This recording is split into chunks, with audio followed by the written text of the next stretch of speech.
श्री स्वाय नमस्तुभ्यम नमस्ते प्रणाम। हम आशा पांडे अपना यूट्यूब चैनल पर स्वागत करते नहीं। आज रोज सबके बीच बेटी विवाह गीत सुनाओ जाता नहीं। अच्छा लगे तो लाइक करें, शेयर करें, कमेंट में बताएं कि कैसा लागल।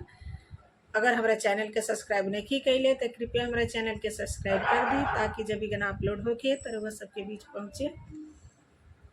आहे ऊंचे माड़ुआ छवई है पापा, ऊंचे होई न मामा तोहार।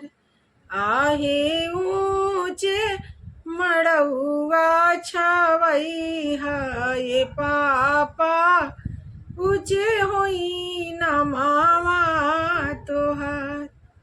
आहे बसा वा कटैहा पापा, मड़वा छवैहा करिहा सूरज से अलोट। आहे बसावा कटैहा पापा, मड़वा छवैहा करिहा सूरज से अलोट। आहे झारा मड़वा छवैहा जनिए पापा, बारी से लगी है मेघा बाड़ी जोड़। आहे झारा मड़वा जनी छवैहा ये पापा, बारी से लगी है मेघा बाड़ी जोड़।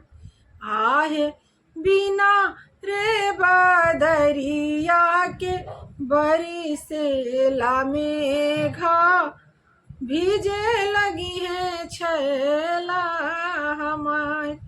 आहे बिना रे बदरिया के बरी से ला मेघा, भीजे लगी है छैला हमार।